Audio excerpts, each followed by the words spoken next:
کی صداقت اور امانت کا تو وہ جنازہ نکل چکا ہے. جو سرٹیفکیٹ ان کو ملا تھا یہ جھوٹے بھی ہیں, یہ چور بھی ہیں. فورن ایجنٹ ان کو مسلم لیگ نون نے یا کولیشن گورنمنٹ نے نہیں, الیکشن کمیشن نے ان کو فورن ایجنٹ ڈکلیئر کیا ہے. یہ ایک گنڈا, ایک ٹھگ, ایک موثر باز شخص جو لوگوں کو انسٹیگیٹ کرتا ہے, لوگوں کو وائلنس انسٹیگیٹ کرتا ہے, ہیٹ سپیچ سے انسٹیگیٹ کرتا ہے, لوگوں کے اندر انتشار پھیلاتا ہے اور بھاگ جاتا ہے. اگر تم نے چوری نہیں کی تو نواز شریف کی طرح لکھو نا احتساب کے لیے اپنے خط لکھو کہ میرا حساب لیا جائے. اگر تم نے چوری نہیں کی, جھوٹ نہیں بولا, تو آؤ ایف آئی اے کو جواب دو, 8 سال ای سی پی کو جواب دیتے. تم تو بہت بڑے صادق اور امین ہو. مجھے امید یہی ہے کہ 10 سپٹمبر سے پہلے جو ہے یہ ان کا تختہ ہو جائے گا اور پاکستان کا اقتدار پاکستان کے عوام کو واپس ملے. السلام علیکم. پروگرام تکرار کے ساتھ میں ہوں عمران ثناءاللہ. ناظرین, لگتا یوں ہی ہے کہ پاکستان تحریک انصاف کے سربراہ عمران خان کے خلاف شکنجہ مزید سخت کیا جا رہا ہے. ایک کے بعد ایک کیسز ان پر بنائے جا رہے ہیں. دہشت گردی کا کیس ان پر بنایا گیا, اس کے ساتھ ساتھ اب توہین عدالت کا کیس بھی ان پر بنایا جا رہا ہے. اس کی کارروائی بھی شروع ہونے کو ہے. ساتھ ہی ساتھ الیکشن کمیشن میں توشہ خانہ کا کیس بھی اس وقت زیر سماعت ہے اور ایف آئی اے کی تحقیقات بھی کی جا رہی ہے. دیکھنا ہوگا کہ سیاسی معاملات میں مشکلات کے بعد اب قانونی معاملات میں مشکلات پاکستان تحریک انصاف کی منتظر ہے, اور اس تمام تر منظرنامے میں سیاسی صورتحال آئندہ آنے والے دنوں میں کیا رخ اختیار کرے گی, انہی معاملات پر آج کے اس پروگرام میں ہم بات کریں.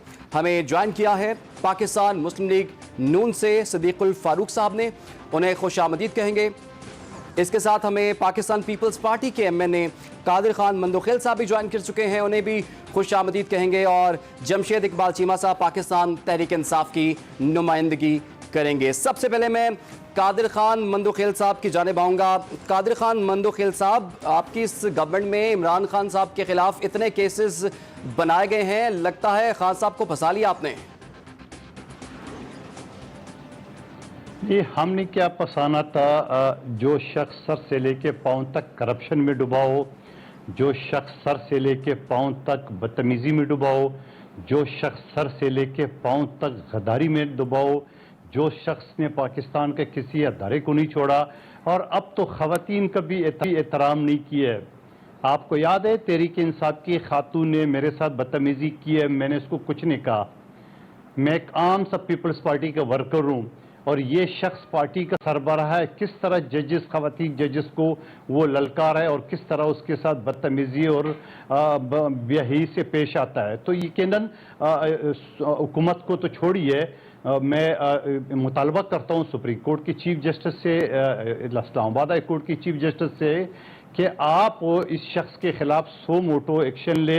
جس طرح آپ نے نیال ہاشمی کو آپ نے نائل کیے, جس طرح آپ نے طلال چودھری اور دانیال عزیز کو کیے, تو یہ شخص بھی اس چیز کا مستحق ہے. جو ایک شخص کہتا تھا میں خطرناک ہوں, یقیناً یہ خطرناک ہو گیا. آپ نے اکثر دیکھا ہوگا روڈ کے کنارے پہ ایک شخص کھڑا ہوتا ہے اور پتھر لے کے, اور ہر گاڑی کو نشانہ بنانے کے لیے ہاتھ اٹھاتا ہے, تو کوئی پیسے دیتا ہے, کوئی بھاگتا ہے, کوئی راستہ بدل دیتا ہے. تو یقیناً ایسے معاملے میں جس شخص کا کوئی دماغ نہیں ہو, جس شخص کو کوئی خیال نہیں ہو, جس شخص کو خواتین کا, جس شخص کو سپریم کورٹ ہائی کورٹ کا, جس شخص کو ججز کا, جس شخص کو پولیس افسران کا خیال نہ ہو, یہی پولیس افسران تھے.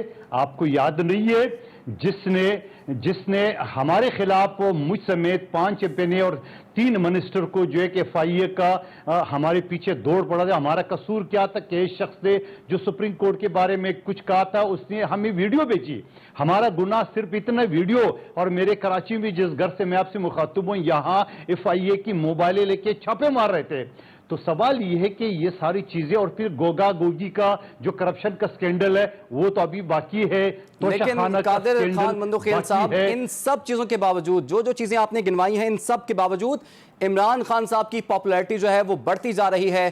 ابھی آپ نے دیکھ ہی لیا کہ کراچی میں پھر آپ کو شکست ہو گئی, ساتھ ایک طرف, اور عمران خان صاحب کا کینڈیڈیٹ آج یعنی کہ پھر اب جیت کر سامنے آ گیا ہے. آپ کو نہیں لگتا کہ سیاسی طور پر تو آپ کو کوئی فائدہ نہیں ہے؟